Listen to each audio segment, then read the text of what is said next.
volume it's going right now?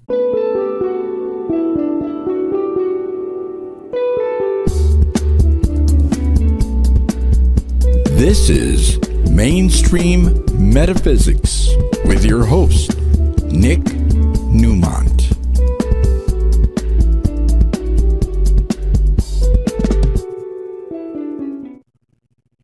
Oh, well, good evening. Welcome to Mainstream Metaphysics. It is Tuesday night in Los Angeles. It's 6 o'clock here on the West Coast. Welcome to another show on the Newmont Consciousness Network and here in the studios of Conejo Valley Talk Radio. We have Ed Hunt behind everything, manning the show. He works hard. James Brown was not the hardest working man in show business. It's Ed Hunt. Come on, let's tell the truth.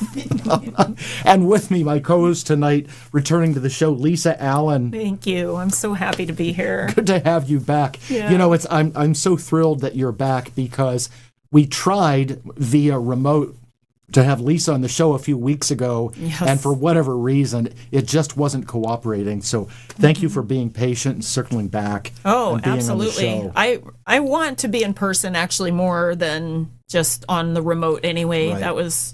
But I needed to know that wasn't like really a possibility with my phone or whatever it was, or the laptop. So I know that there was something else really wacky do. There was, and Yeah. we are going to talk about astrology tonight. You know, last week when Carmen was on the show, you know, we talked about the numerology and what we saw for 2024, and of course from a financial and real estate perspective. Tonight, Lisa and I are going to talk about a few things. And not the least of which, what's going on with Lisa. She's got a sort of an announcement tonight, which is really cool, that I've been privy to. And we're going to look at what's in the stars for 2024 from your perspective. Now, here's what's really fascinating. When a couple astrologers like Lisa and myself that are very seasoned and get to talk privately, you know, that would be like you trying to watch the weather report, wanting to know if it's going to rain or shine, but they start talking about all the isobars up there and all that. We are not going to do that. We are going to talk in everyday language with some references so you know what to do and how to handle, 2024 and what's in store for you. But before we do that, I'm really excited, so you can tell I really want to get into this. So a few announcements. Audrey will be doing the show tomorrow night, 6 o'clock, Conscious Mind Tripping, here from the studios. And then, of course, what we are excited about, and we is everybody at the center, Lisa, Ed back there. This coming Saturday from 11 to 5, we have a holiday shopping open house at the center. Super exciting. We are excited. Yeah. And Audrey has been very busy decorating. The place is looking incredible. She does a better job every year of decorating. And to give you an idea of some of the tasty things that we have, to tease them. So along with all the candles that we make, we have a selection of holiday candles that are limited edition. And I'm going to turn, this is called White Christmas, and I'm going to turn it so I don't spill stuff out. But you can see Audrey is so genius with this, and these are crystals that are embedded in the candle. So it looks like garnets and peridot. Yes. Wow, that's fabulous. And Audrey is so good at how she does this stuff. Wow. And we have Very have cool. one at the center with different colored sprinkles in it, and the candle is called Holiday Cookie. Oh, wow. Wonderful. Wait till you see those. That is so cute. It's like cupcake candles or something. Yeah, exactly. Or like, when you go to make a cake from the grocery store and it's birthday cake and those kind of confetti, funfetti, right? There we go. My mouth is watering. We're talking about food. Yeah, and then we have incredible crystals at the center. We have a wonderful selection of quartz generators, quartz towers available. Just got another shipment in. Wow. And then that one's a pretty piece. Yes, it's got some Very incredible nice. inclusions in it. Yeah. And then one of Ed Hunt's favorite minerals mine too. Lapis lazuli. Lapis lazuli. Wow, Look that's a at gorgeous this. piece. It's My like a big goodness. spade. And Wow. great prices on it. Look at this when we show it. Almost like a diamond. Right. Yeah. Look at this. That And you can is see amazing. the gold in there is pyrite. Wow. This is it's an Yeah. exquisite piece. Oh, it's gorgeous. I've never seen anything like that. Look at the sheen on that. Oh my God. Then Wow. we just got in something that we love to carry for the holidays. And there's various forms of selenite. And we love this, and it's still in the cellophane. It's called Utah Iceberg Selenite. See, it's somewhat transparent, Wow. and it looks like sheets of ice. And we sell a lot of this at the holidays Wow. because people decorate their home. It looks like ice. Wow. So look at that. But it's in the cellophane to protect it. Oh, sure. Because selenite. selenite is a member of the gypsum family, and if selenite gets Super wet, fragile. it'll melt. And then there's one more. Yeah. And we have Wow. different sizes. Great prices. And if you come this Saturday and shop, you will get 20% off everything in the store. Like the already low prices? Yes. Wow. Yes. Oh my goodness. So look at this. That's amazing. That's amazing. Yeah. I've seen calcite similar to that, but never selenite. That's really awesome because selenite is something that cleanses and you don't have to cleanse it, and that's lovely. Right. And Wow. and you're right, Lisa. And Yeah. the selenite and calcite, they don't take on the negative energies; they transmute them. They transmute them. Yep. So yes, this coming Saturday, 11 to 5 at the Newmont Center. If you would like more information, you can respond here on Facebook or email me at nnewmont@gmail.com, or just call the center if you want to talk to me, 818-865-8770. And it's all day. There's refreshments. We're going to have a lot of fun and get your holiday shopping started, especially, and we have fountains this year Really? for sale. Yes, Ooh. we have fountains. So we have a beautiful array of all kinds of goodies there at the center. I'm so happy about that. I can't wait for the open house. We're awesome. excited. I mean, we're like kids about it and I been having know. fun decorating. Yeah. So we are we're going to look at a few things when it comes to astrology, but for a moment, let's talk about you. I know eventually we're going to show charts about what happened, but Sure. we got this text from you today where something just dropped in your lap. Literally. I got a text an email about an opportunity for a work trade agreement where I can obtain a Master Gardener certificate from Paul Wheaton's permaculture program up in northern, like it's in Montana, and it's north of Missoula where the property is. He has 220 acres, and he has many like buildings that are like WOFADI buildings, and he has rocket mass heaters, and he has all of this really, low tech yet very inventive permaculture things that he has in process. And he has a lot of community that is already building all kinds of things year round since he's owned the property. And he's had like big giant permaculture conferences at his place and everything. Educate So, me if I may.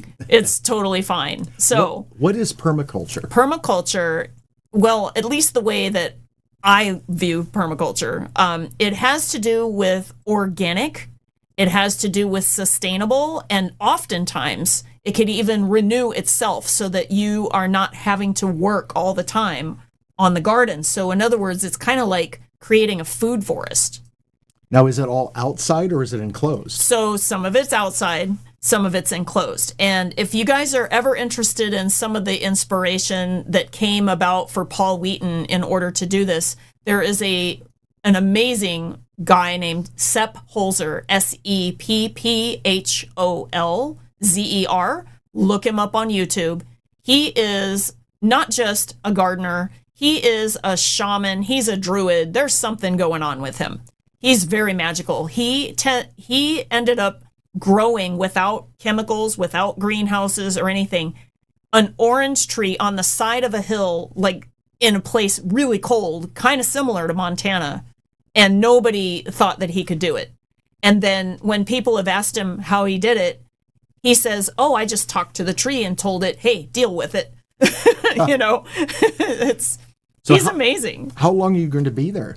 So interestingly, I need to be there for 6 weeks in order to do the trade that manifests the obtaining of the certificate for the master gardening. So I'll be learning not just regular gardening. I'll be learning permaculture gardening. I'll be learning sustainable gardening. I'll be learning organic gardening. I'll be learning food forest regeneration type of stuff. And it matches up with my master herbalist training pretty well. Yeah, I was just going to say that. Right. Yeah, and I've followed Paul Wheaton and his work for like the last 15 years at least. And, I mean, it's been background for me, but just Thanksgiving morning when I saw his email, and a little bit of foreshadowing here, when Saturn went direct, it was on my midheaven, and I'll show you that in the chart later. But I knew something was going to be changing with my career, but I just didn't know what it was. Well, sometimes you have to wait till an aspect happens, and that aspect was the sun making an exact square to when Saturn has went direct now at 0 Pisces. So we just had the sun cross 0 Sagittarius. And then we have Mars in Sagittarius now as well. That's when everything really solidly started going, and I literally just said, I'm going to Montana. I'm taking all my stuff to San Diego. And when I talked to you yesterday about... You put everything in storage. I'm putting everything in storage. I have 2 more trips still, because I've, been living for about a year here in Los Angeles. So, and I will come back. Right. It's not a permanent move, but I will be up there until, and so we were thinking about like April-ish, because I also have friends that want me to use my new permaculture things and do their house over in Emigrant, and they have friends that are doing all of their permaculture things, and so they have, and I've already worked on some of their apple trees and some of that and putting nets around them so that the birds don't get to them. But I'm hoping to learn something like that will really be kind of a hands-off and just let them grow in a food forest kind of situation.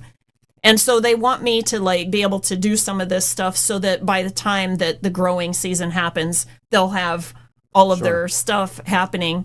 So I was looking ahead at the April 20th chart with Jupiter-Uranus when everything changes. And I think that it's very interesting that even in my life, how Jupiter-Uranus could work in Taurus, how fitting is permaculture, gardening, like unique, and inventive, the Uranus part, and then Jupiter, opportunity, and then Taurus, the gardening part. Well, there's a lot that... It's amazing. When we look at the charts, there's things that are going to affect everybody out there that we're going to bring up, and what this means to you.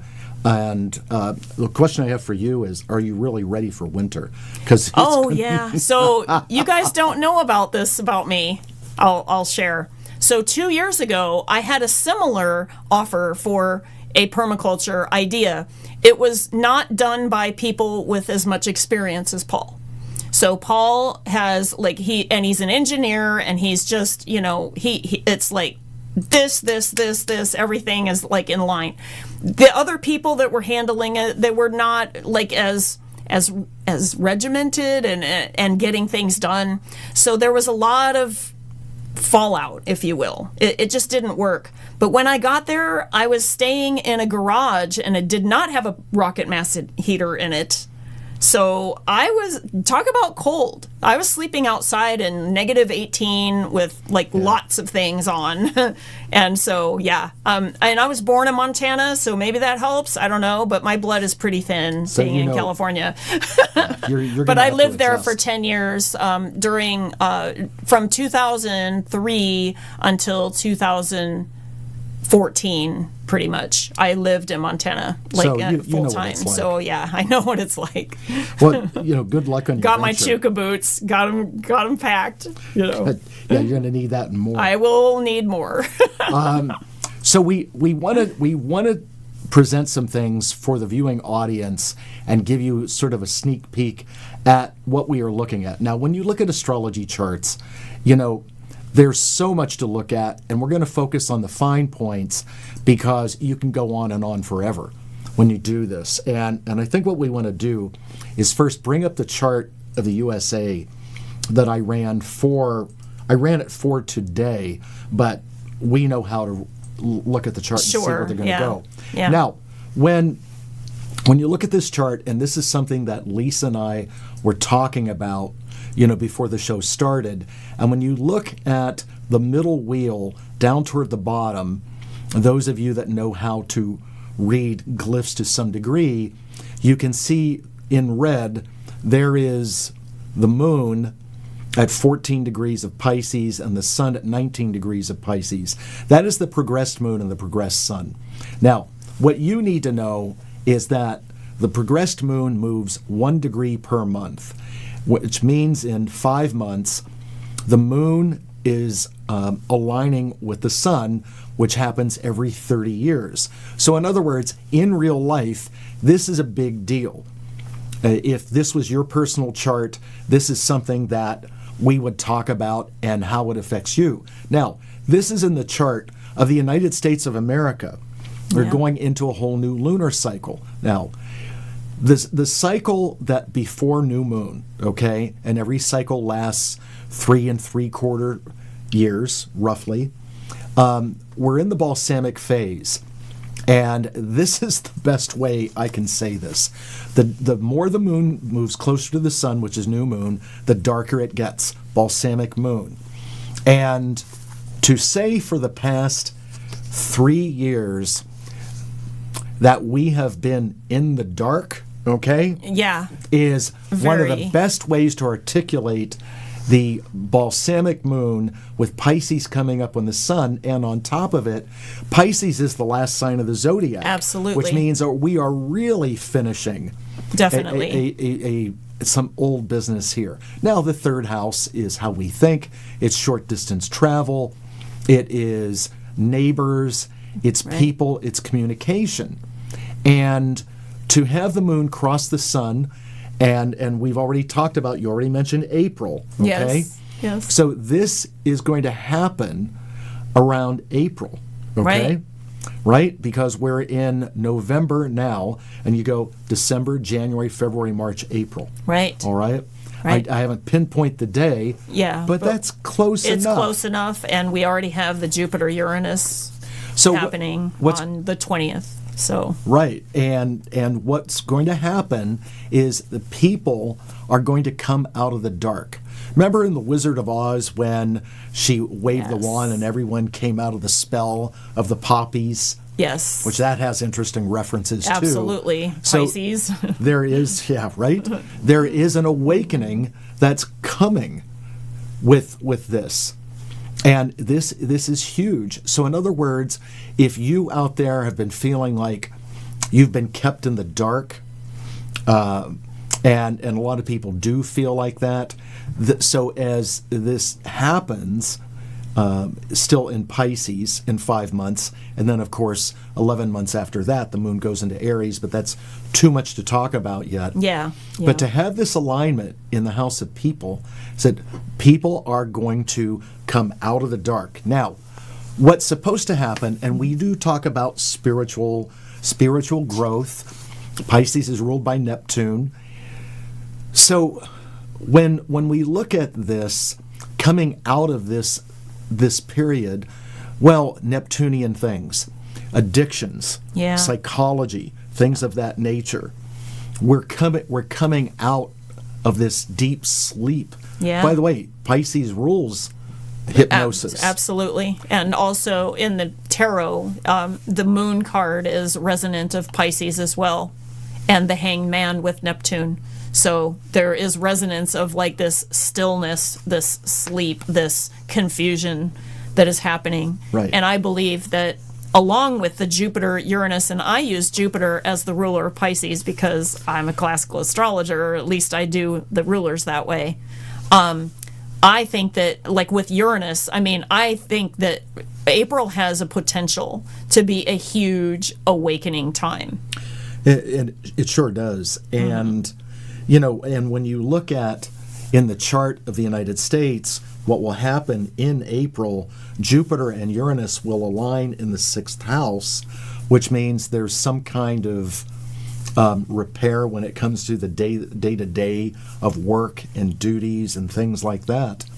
So there is this awakening that's coming with this alignment. And I don't look at the chart of the U.S. on a frequent basis. No, I don't either. But I did today, and it is a form of a spiritual awakening. So if you were having a reading with me and we talked about the balsamic phase going into new moon, what I would talk to you about on a personal level is sowing seeds of consciousness.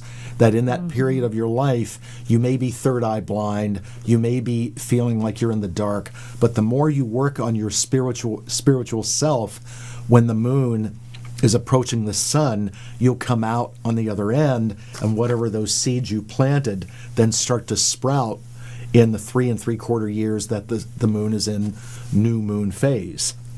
I'm telling you, if you feel like you've been lulled to sleep, you're going to wake up in April. Yeah, and people are going to wake up in various ways. So I guess I'm waking up a little early because of the Thanksgiving moment. And by the way, I have to tell you, I usually do things much earlier than everybody else. Okay, maybe because I'm January 1st birthday. I don't know. It could be. It could be. But I was going to say also that whatever house the Pisces house is for you guys, and also the Taurus house, those are going to be important houses for you. And like, if you haven't gotten your chart read, and you need to know like what areas of life are going to be like maybe tossing you some surprises, but they're also awakening, so they're gifts there. And you may want to know what kind of gifts you're getting or what kind of things are going to be happening. For instance, if you have Pisces in your 4th house, there might be something in your home that is like where something gets, like a water feature, because that's a Pisces moment, right? Like you may get a fountain in your yard or something. I don't know. You have lots of different ways to live this energy, is what I'm trying to say. So make sure you get your reading and see like what April is going to have in store for you, and like what kind of themes you'll be looking at. Well, one thing when we talk about going now, and you and I discussed this morning a little bit. We're a week and a half away, if that. A week away from Mercury retrograde. Yes. We've been stationed in Mercury retrograde, for about 10 days, roughly. Yeah. And because I think people have gotten too used to Mercury retrograde, because every time they get a hangnail, they'll call me, is Mercury retrograde? Yeah, they got used to that. Right. And then we start getting into this phrase I coined a few years ago, giving into astrological paranoia. Oh, right. Yeah. You still have to live your life. Look, for sure. I mean, right now, as we get into the holiday shopping season, you've got to shop earlier, ship earlier. Right. I mean, there's a way Absolutely. to circumvent, these foibles of Mercury retrograde. And we still have, you're referencing a lot tonight. For sure. Jupiter and Uranus. But Jupiter is retrograde until New Year's Eve. Yes. Uranus is retrograde until January 27th. And January 1st is when Mercury goes direct. So literally the next day. So Mercury and Jupiter are changing. Right on top of each other. One thing. Yeah, that cannot be good for holiday travel. If you guys can do not traveling on that day, that would be probably a good idea. And I would leave a lot of room for delays, for missed flights, cancellations, lost luggage. And and I'm thinking about, so a lot of weather things that have been happening, I've noticed that there's a lot of water energy with Saturn and Pisces. It's not shock. Right. So guys, plan ahead with your weather and all of that stuff for holidays it just in general, okay? Like that's for everybody's chart. It doesn't matter. Well, wait a minute. The If you're not traveling, that's better. But physician, heal thyself. When do you leave for Montana? oh, I shall. And by the way, lucky for me, I have Mercury retrograde in my natal chart. Me too. And I'm going back to something, so that always helps. But yes, I'm familiar with how this works. I'll be leaving around December 3rd. Okay, soon. Yeah, Very soon. like literally, I'm after and I need to leave for San Diego first because I got one more load to take. Then I have Arizona happening and see my son because I couldn't see him for Christmas. And then I will be going to Montana via Salt Lake City, which I have a friend there. And so I'll end up in Montana around the 7th or 8th.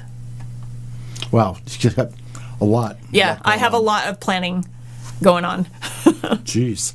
So let's look at your chart. Okay, the permaculture, Yes. like the moment that happened. So I timed it as well as I could, in that I used 1119 because that I didn't know. There was no way to mark on the forum when I inquired about the email that I had read because they sent the email the night before.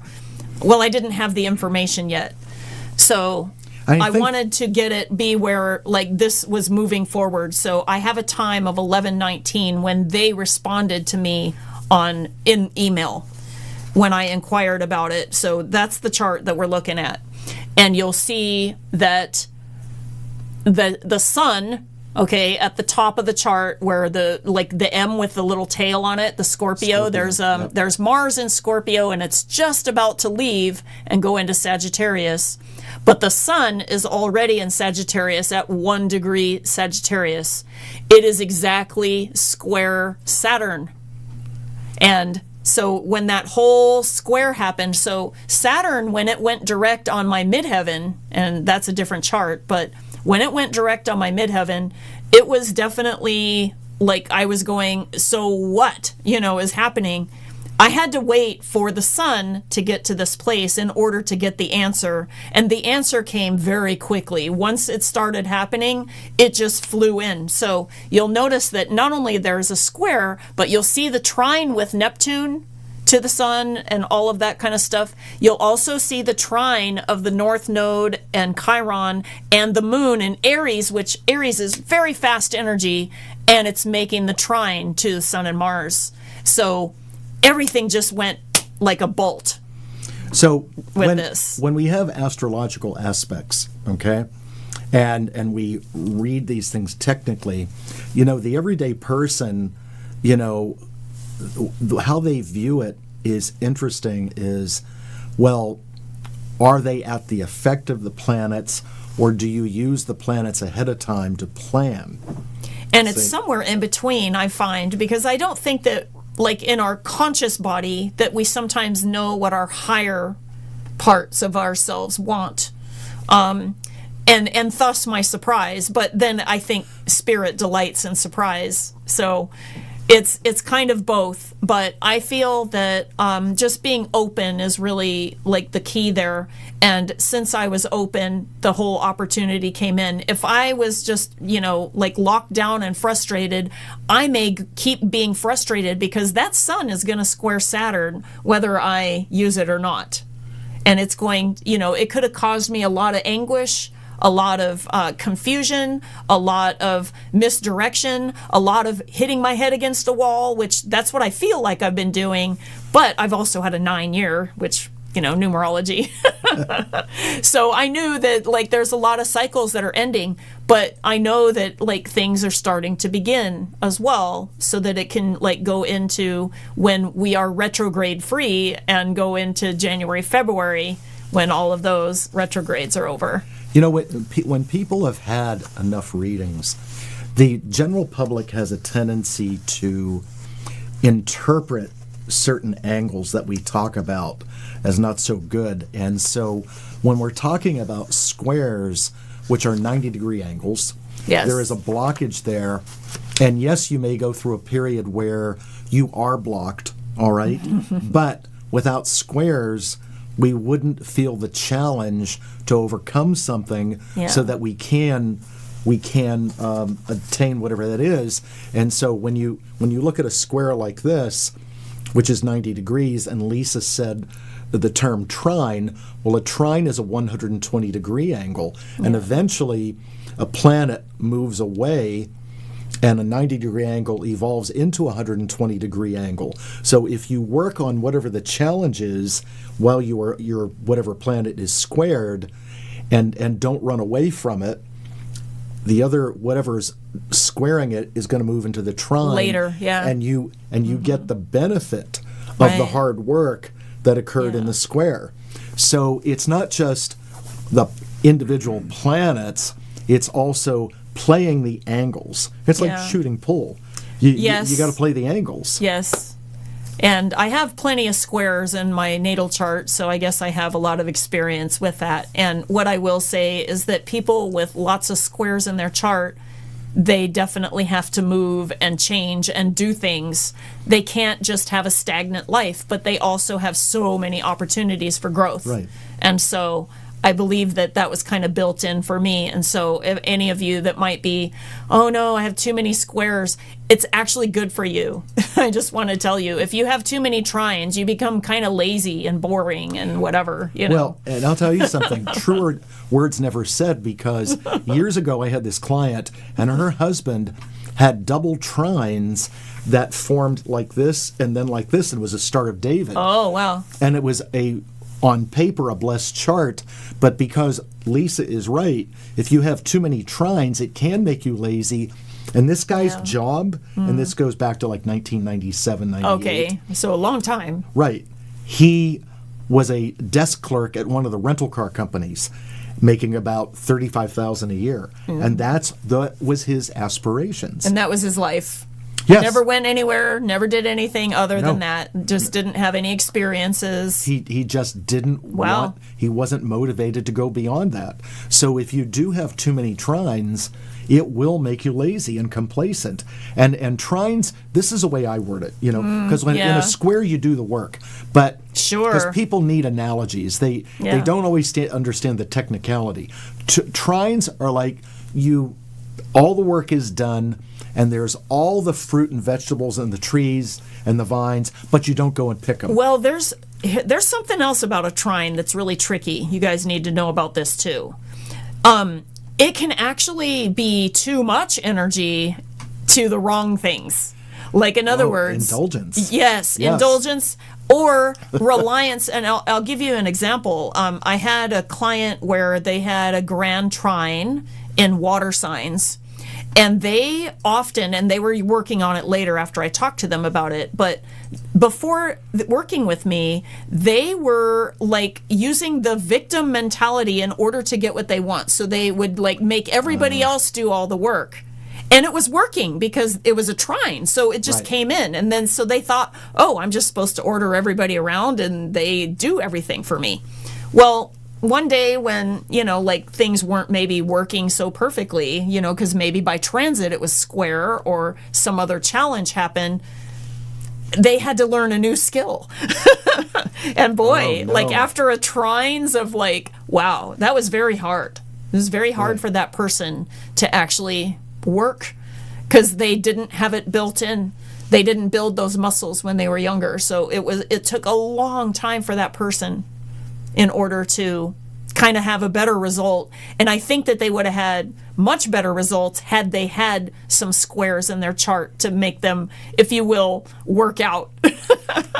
Right. Yeah, and look, nobody has a perfect chart. Nobody. And like, for instance, my chart is all above the horizon.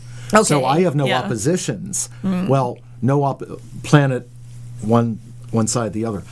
You know what my astrology teacher told me way back when? He goes, you have to remember, because when you have a clustered chart, no oppositions, early in life, no focus, later in life, all focus. Wow, very interesting. Because I would think that, like, with all the planets, like, kind of, you know, that would be focus, because your eyes would be, you know, kind of like, you know, your eyes are in your case up in the, you know, like all of the outer things.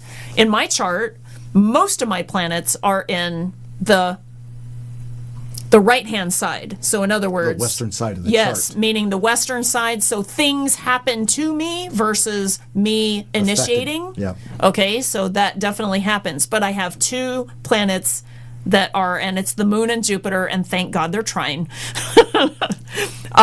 Because otherwise, I mean, I would have just an influx of other people, like just always. And I mean, I still have that, like even Sure. now. Even now, I have a lot of that. So when we're there's another chart that you want to bring up. yeah, a quad chart. which would be the quadriwheel. And so this is, so if you guys are like going, oh no, this looks like a dartboard with a lot of glyphs on it. Okay, the middle part is my natal chart. The very inner middle. Correct. The one that is the layer, that is the second layer around the most inner chart, is my progressions, so that you can know what that is. And we'll explain progressions on another night, unless Yes. Nick already did. The next layer would be my solar arcs, which is all the planets traveling at the same distance as the progressed sun, but all of them do that, so that you can see themes. And then finally, on the outside wheel, we have the transits of that morning, on Thanksgiving morning. And again, I wanted to show that the biggest thing was that Saturn is on my midheaven, and you'll see that it's very close to a whole bunch of my progressions as well. So there's so much activation at my career, and then it's coming from the 6th house. And then there's also, you see that there's some of the trines, like with, that you saw in the chart earlier, because I wanted to see all those angles. I have Jupiter in Aries. You see, so again, opportunity, travel, 9th house, 10th house, like there's so much going on here. And so I just wanted to show like how that looked from a different way. Yeah, and when she's talking about Saturn, if you actually look at the chart, and it would be basically in the outer wheel at 1 o'clock if it was a clock. That's Yes. what she means. Yeah, right at the top. And we have okay, we're not going to go to the next chart yet. So I want to That's talk fine. about for people out there, the planet Uranus and the planet Jupiter, and both of these, Jupiter is expansion, as Lisa said earlier, and Uranus is a break from tradition. But both planets have a freedom-seeking quality to them. Yes. Now, as Lisa was saying earlier, they're in the sign of Taurus. Both planets are retrograde, and Taurus rules your possessions, how you earn your money. It also rules intrinsic values, what's important to you, what's essential, all right?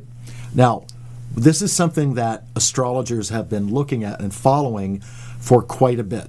And my viewers know that back in 2019, I started talking about the Capricorn alignments in the beginning of 2020. Yes. And myself and many astrologers were warning 2020 was going to be brutal. Absolutely.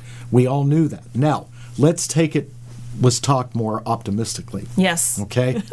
Now, in April, around April 20th, Jupiter and Uranus are going to align. This is something that happens roughly every 13 to 14 years. So this is not an everyday occurrence. All right? So what does that mean for people out there?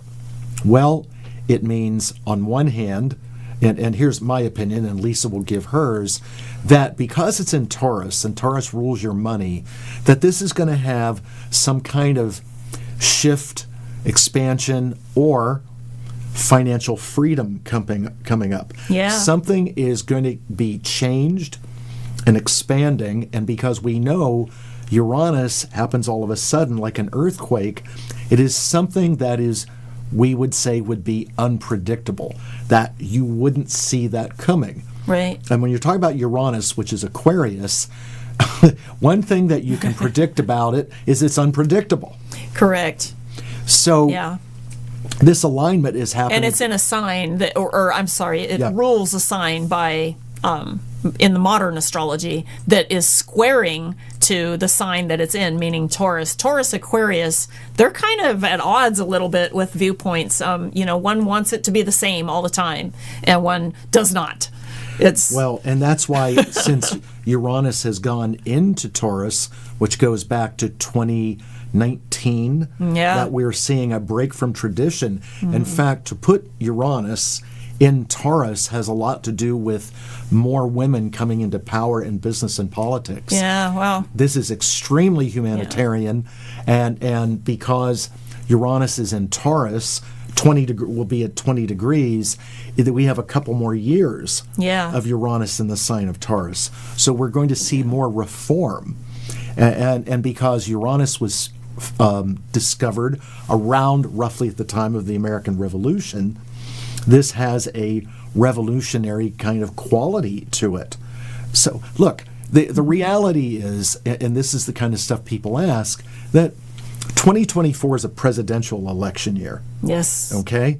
And there's Or a lot supposed to be. Anyway. supposed to be. Supposed to That's be. exactly right, because there's scuttlebutt There's scuttle. about, is there going to be an election? Are there going to be primaries? What's going to happen?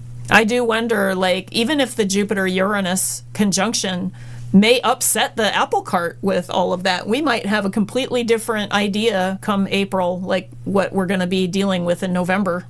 Because it's literally 6 months away, so it'll be on the same axis. It's Right. very interesting. Right, exactly. Yeah. Or the other thing it could do, because you can look at astrology from so many different angles, pun intended, Pun intended. is that it could bring a candidate that is a dark horse that nobody Yeah. ever saw. And I mean, the horse is out of the pack, and there's, you go to a horse race and you see Right, one that's right. gradually just gaining. Gaining. Yeah. Yep. And nobody ever saw it happening. But Right. yeah, they just, yep. So for you folks, the other thing is, because Taurus rules your finances, the second house in astrology, you can also expect changes in the way business is done, changes in finance, changes in currency. There are things that are talked about that are very positive, and Jupiter is optimistic that Right. growth around money, finances, currencies we use, things that have been hoped for finally come to fruition. So it's going to be fascinating. Well, I wonder, because Taurus actually, to me, even says that it has to be valuable, like meaning on a level of usefulness. And lots of people are already talking about how non-useful money is right now. Like it's just loads of it going out and just for basic stuff. And it seems like to me that there might be like a lot more like actual trade of service or goods with other people, like that might be happening then as well. Like not just money, currency. It could be something like a value assessment, like that's actual really. So for instance, rather than like everybody like gravitating to the next cryptocurrency or whatever it is that's happening, like they might gravitate to seeds for growing food. Sure. Or something practical. And I wonder like if some kind of breakthrough with Taurus energy, like with actually the things that you need, not just like the means to get those things. Sure. Well, yeah, it's just interesting to me. And Taurus is an earth sign. It is. And so it could be that Uranus invents some way of like making that more accessible to other people. Well, and the other thing is, it could put a lot of, what comes from the earth, minerals. What are gold and silver? Right. Minerals. Yeah, so it pretty could be much. a lot more reliance or bringing forward that, instead of paper money, so to Right, speak, right. that we're using, Right. minerals. Who knows? Maybe Uranus, like there may be like things that invent, like so we could make the gold or make the silver. I mean, I don't know. Like it could Right, be even right. something like that. Well, or a different metal that is like super valuable that everybody's like, oh my god, I gotta have it. Sure. Sure. Never know. And of course, anything with Uranus is all the non-traditional things, like it rules Aquarius, so that is Yeah. Wireless, Bluetooth, Yeah. all the things that are Yeah. sort of manufactured. Oh, I so think to that there's speak. going to be huge tech changes, and I think there's going to even be more of those when those planets get to Gemini later, but we'll talk about that another time. We're going to keep it on 2024 right now. Yeah, it's like, well, and remember, 2024, as we said last week, 2 and 2 is 4, 4 and 4 is 8. Right. So it's an Right. 8-year, and that is about money, success, power, looking at things in a big way again. Let's and help bring the next chart up so we can take a look at that too. So this is a chart that is the chart of Los Angeles. Okay. All right?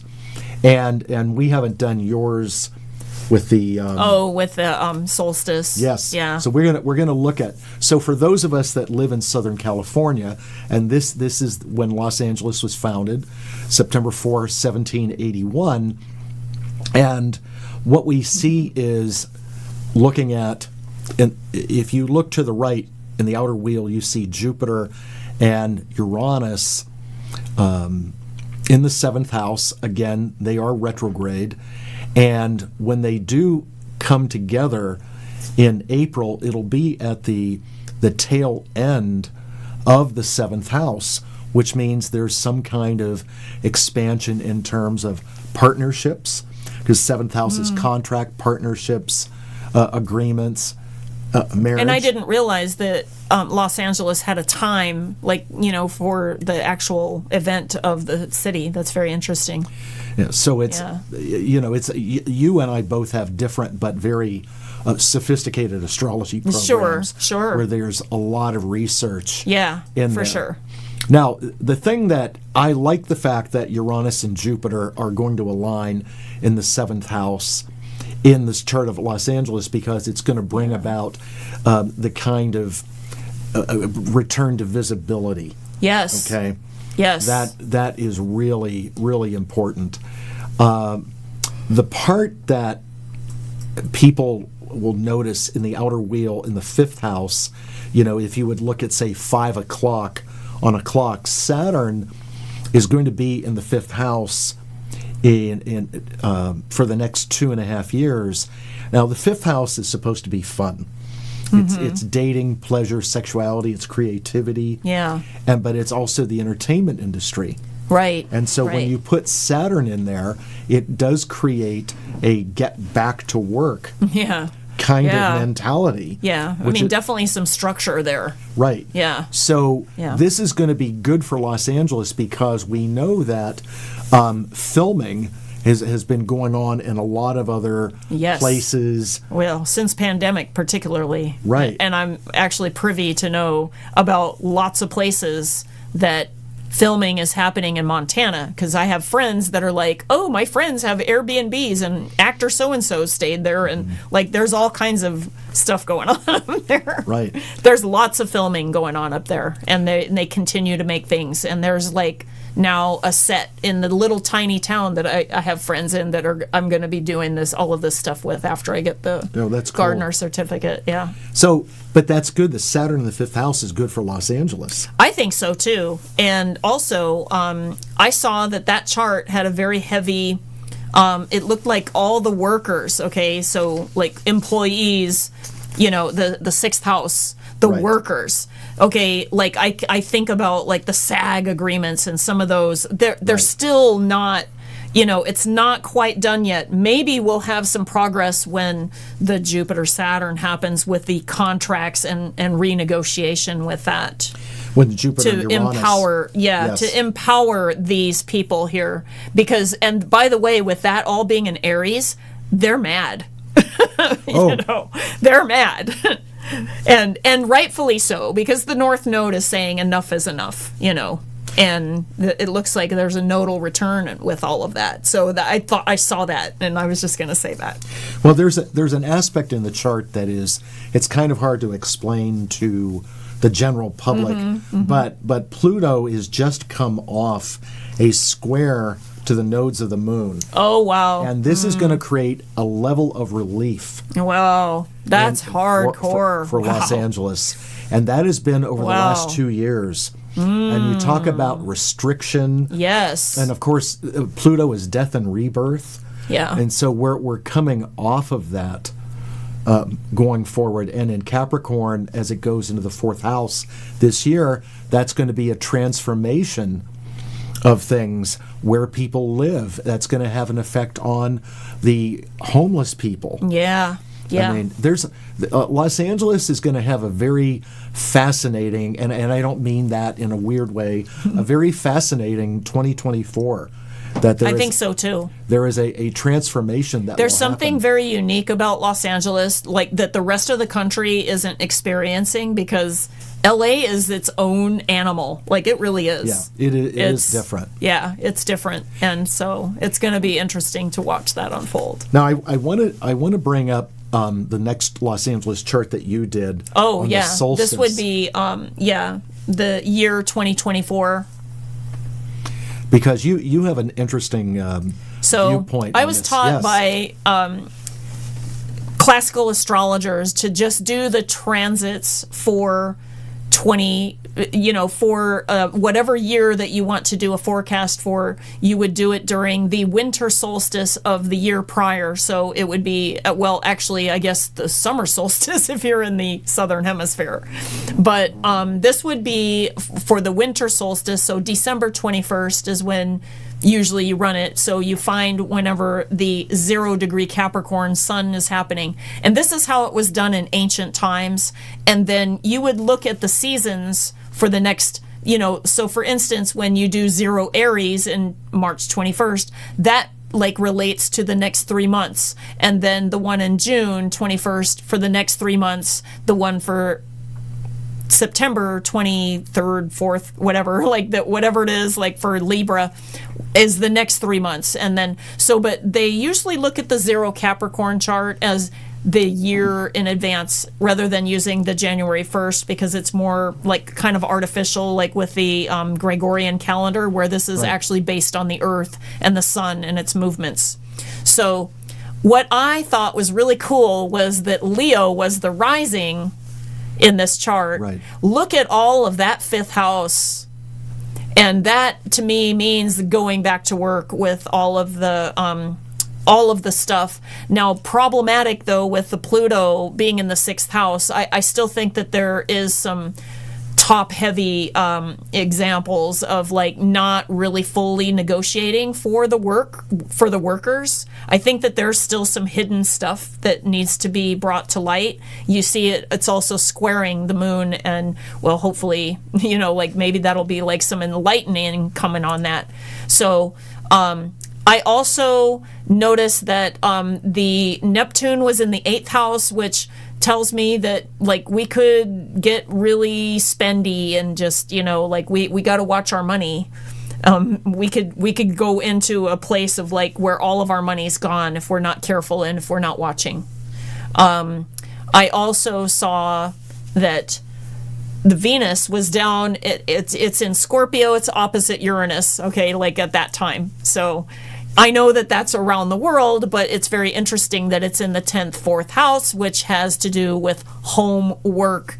And so I think that we're still seeing a lot of believe it or not, relationships that are still trying to figure out how to do this work at home, kind of thing. You know what I mean? Yeah. And there's so Right. many, even the actors are working remotely. They have to have room to do all of this stuff, and they're, and it's making relationships kind of hard, and people can't afford places for extra room in their house or whatever because they don't go to an office anymore. So I see the struggle with that, and I know people that are actually dealing with that.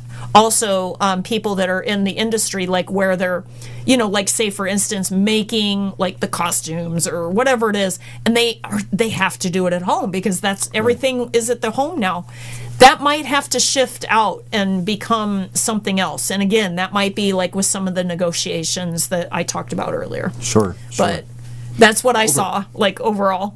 Overall, we feel that it's going to be a good 2024. That's Yes. the bottom line, especially in Los Angeles. Yes. Yeah. Not maybe that. Yeah, because Jupiter Uranus isn't so angular with maybe everywhere else. Right. Yeah. Exactly. So- and again, as Lisa said earlier, that your personal chart. It comes into play too, not just the general things that we're seeing. But the bottom line is we like what we see for the coming year, as opposed to in the past when we'd have to say, this is a problem, this is going to be a challenge. We like what we're seeing. Oh, yeah. It's better than it has been. But I will say, like, it doesn't mean that we can get complacent, okay? Like, not, especially when Uranus is, like, at play here. But...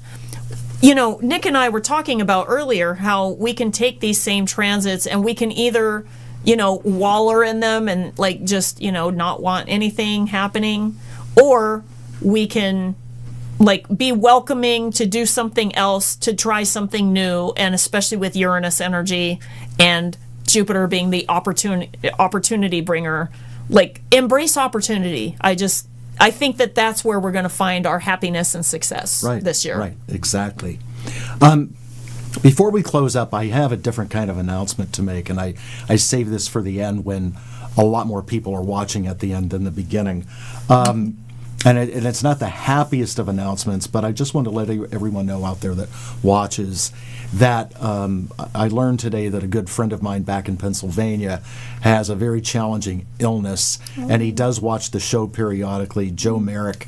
And for those of you that, do hold people in your prayers, please hold Joe in your prayers, love and light, and send him, all the best so that he can work through this. And I actually told him today when we exchanged messages that I was going to mention him on the show tonight. So keep Joe in your thoughts, please. I know Joe from back in the 70s, played ball with him back in Pennsylvania, and he's a good guy and a good buddy. So thank you for that.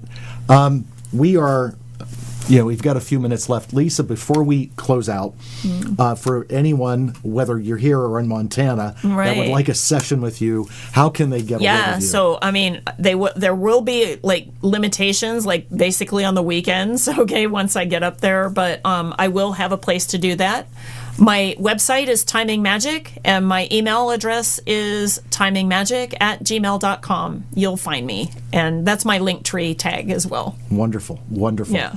And again, reminding you that this coming Saturday at the Newmont Center, we have an open house with refreshments and all kinds of goodies for sale. Yay! And at discount prices too, just in time for the holidays. Just in time for the holidays. Right? Yeah. And then, of course, please watch Audrey tomorrow night on Conscious Mind Tripping. Absolutely. Her shows are riveting. Yeah. She does such an incredible job. And we are coming up with just a couple minutes left. Thank you to everyone out there, and especially, you don't see him, but thank you to Ed Hunt for manning everything. Very much. To do Conejo Valley Talk Radio is an undertaking, and it was something that, I thought of, Audrey thought of. She's the one that put the Conejo Valley, into the talk radio. And Ed and Becca Hennessy, really drive this bus. And you have no idea what it takes to create a professional look like this, and I must say I am so grateful because and I'm in awe, honestly. Looking around, I'm like, oh my goodness. Yeah, it's really cool. It's totally amazing. Thank you again, Ed. It's wonderful. and it's so different from having to do it on our computers or our phone. We had a nice run on LA Talk Radio until COVID hit, and I think those words will ring on for a while until COVID hit. But that is behind us. Anyway, let's do things different. It's called Uranus. It's called Jupiter. Right. Opportunities. Well, I'm in Aquarius rising. I'm ruled by Uranus. Oh, wow. So, very good. I have an angle at Uranus. I have it very near my nadir, very close to it, very angular. I'm very Uranian. And if it's trining my sun, too. Right. And if you would like a reading with me, you can get a hold of me at the center at 818-865-8770. Come and visit everyone at the center. There's a lot of good practitioners there doing a lot of great things. And hopefully we'll see you this Saturday, if not sooner or later. Thank you again for watching. Thank Lisa, you. Thanks for coming on the show. And thank you for having me. You are absolutely welcome. You'll be on again soon. This has been Mainstream Metaphysics, and see you next week right here at Conejo Valley Talk Radio. Good night, everyone. Good night. Take care of yourselves. Brilliant, Ed. Thank you. Good job, Ed. This is Mainstream Metaphysics with your host, Nick Newmont.